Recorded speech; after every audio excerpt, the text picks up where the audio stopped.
Selamat berjumpa kembali di dalam layanan audio Sahabat Seperjalanan. Hari ini adalah hari Sabtu, 18 Desember 2021. Tema renungan dan saat teduh kita dengan judul Kebodohan Paling Bodoh. Kebodohan paling bodoh. Firman Tuhan terambil dalam Amsal 27 ayat yang ketiga. Demikian bunyi firman Tuhan. Batu adalah berat dan pasir pun ada beratnya. Tetapi lebih berat daripada kedua-duanya adalah sakit hati terhadap orang bodoh. Mari kita berdoa. Bapa yang di dalam sorga, Tuhan menjadikan kami sebagai orang-orang cerdas, orang-orang berhikmat, orang-orang yang berpikiran maju dan berpikiran benar, sehingga jauhkanlah kami Tuhan daripada kehidupan sebagai orang bodoh, dan kami tahu bagaimana menyikapi dengan tepat dan benar orang-orang bodoh yang ada di sekitar kami. Dalam nama Tuhan Yesus kami berdoa. Amin. Shalom sahabat seperjalanan yang dikasihi Tuhan. Kalau ada perlombaan orang paling pintar, banyak. Kita ingin anak-anak kita juga sebagai anak-anak yang paling cerdas. Kalau kita ingin mendapatkan perlombaan yang paling cepat, banyak. Banyak hal dalam cepat, baik dalam pertandingan olahraga, baik kecepatan di dalam bisnis ataupun segala sesuatu. Orang yang lambat akan tertinggal dalam banyak aspek. Banyak orang tua yang tidak mau kemudian belajar teknologi, tidak mau belajar media sosial. Dia punya handphone hanya bisa terima telepon dan kemudian memijat telepon kontak. Dia tidak bisa menggunakan WhatsApp, dia tidak bisa menggunakan Instagram, dia tidak bisa menggunakan media sosial yang lain. Sehingga orang itu termasuk orang yang lambat. Tidak bisa bertanding cepat dengan kemajuan yang ada. Lalu berkata, ya sudah saya seperti ini.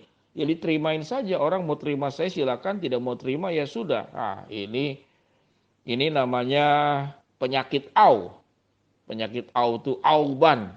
Orang yang keras kepala, tidak pernah mau belajar. Itu perlombaan-perlombaan, perlombaan tersabar. Ada orang berlomba berdiri paling lama, berlomba menyelam terlama. Tapi tidak ada yang namanya perlombaan kebodohan. Bagaimana orang itu dilombakan kebodohannya dan kemudian inilah perlombaan kebodohan paling bodoh. Tidak ada.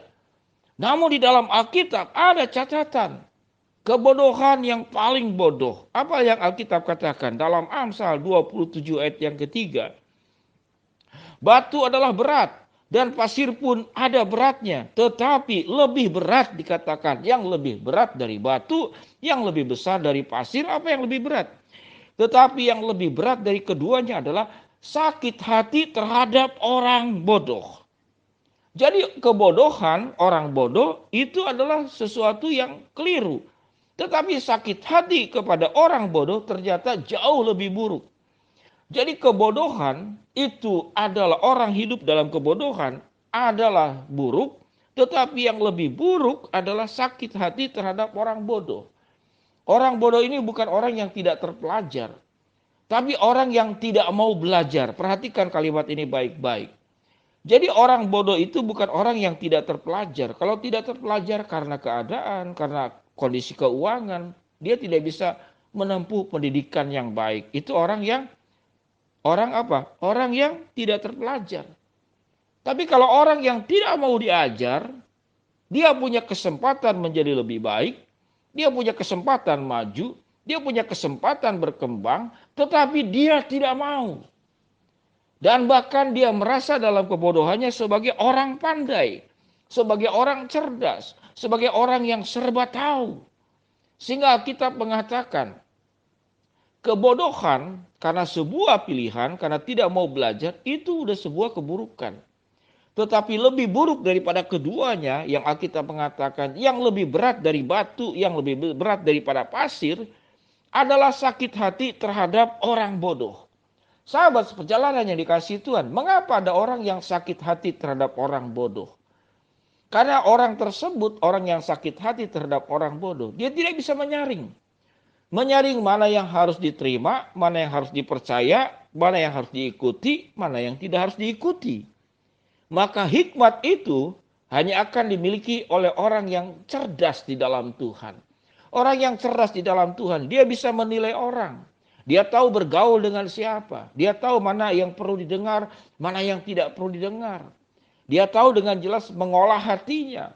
Hatinya tidak pernah akan menjadi sakit hati, tidak pernah akan menjadi iri hati, tidak pernah akan menjadi terluka untuk hal-hal yang tidak penting, untuk hal-hal yang tidak perlu. Sehingga orang yang iri hati, orang yang mudah sakit hati, orang yang mudah sempit hati, orang yang mudah menutup hati, maka kelompok ini adalah kelompok orang-orang yang bodoh. Alkitab mengatakan dia apa yang lebih berat dari batu, yang lebih berat dari pasir, yaitu dikatakan yang sakit hati terhadap orang bodoh. Sahabat perjalanan yang dikasih Tuhan, kita tidak dipanggil oleh Tuhan untuk semua orang. Kita bergaul dengan mereka, tidak demikian. Alkitab mengajarkan kita ada di tengah-tengah dunia, kita ada di tengah-tengah keberdosaan manusia. Namun kita tidak terbawa arus. Kita tetap punya warna yang jelas. Status kita sebagai anak Tuhan tidak pernah terkontaminasi oleh karena dosa, oleh karena kegelapan dunia, oleh karena lingkungan yang buruk.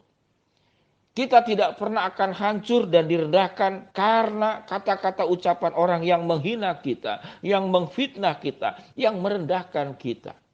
Kualitas kita, nilai hidup kita tidak pernah akan turun karena orang menghina kita. Tidak pernah akan rusak karena orang berjuang untuk merusak nama baik kita dan keluarga kita.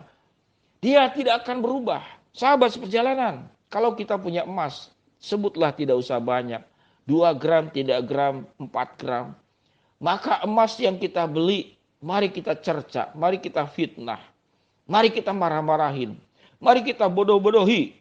Sepanjang hari kita bilang kamu itu kotoran, kamu itu tidak ada gunanya, kamu itu bukan emas, kamu itu hanya tanah yang kotor.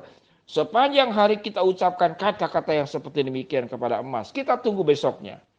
Apakah emas tersebut besoknya karena ucapan berubah menjadi tanah, berubah menjadi sampah, berubah menjadi kotoran, atau dia tetap emas?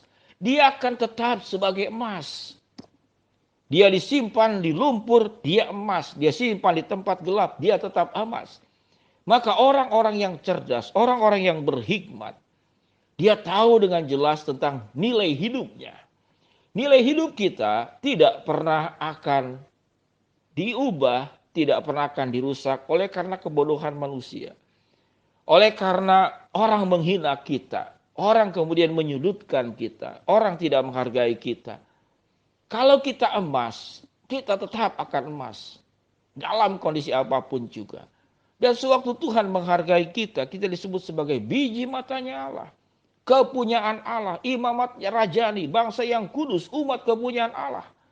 Di hadapan Allah kita berharga. Dan kita tidak pernah akan turun nilai kita karena kata-kata orang lain. Karena hinaan, karena cacian. Karena kita direndahkan, karena kita tidak dihargai. Karena kita tidak diperhitungkan. Tidak akan berubah. Kalau kita emas, selamanya kita akan emas. Kalau kita adalah anak-anak Allah yang dihargai oleh Allah. Yang dicintai oleh Tuhan, yang dinilai tinggi oleh Tuhan, tidak pernah akan berubah karena kita adalah emas. Sahabat seperjalanan, yang lebih daripada semuanya itu, biarlah fokus kita tidak kepada kata-kata situasi lingkungan yang buruk, tapi menghadap kepada Allah, Allah yang merancangkan perkara yang indah, perkara yang mulia untuk kehidupanmu. Jangan hidup dalam kebodohan, apalagi masuk dalam kebodohan yang paling bodoh. Mari kita berdoa.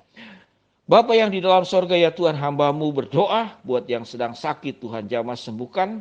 Yang sedang menghadapi masalah, Tuhan bukakan jalan. Yang sedang berdoa mengharapkan sesuatu kepada Engkau, Tuhan akan kabulkan sesuai dengan waktu, cara, dan kehendak-Mu.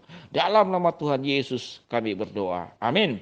Shalom sahabat seperjalanan. Jadilah orang pandai, jadilah orang cerdas, jadilah orang bijaksana di hadapan Allah. Jangan masuk ke dalam kebodohan yang paling bodoh. Tuhan memberkati kita semua. Shalom.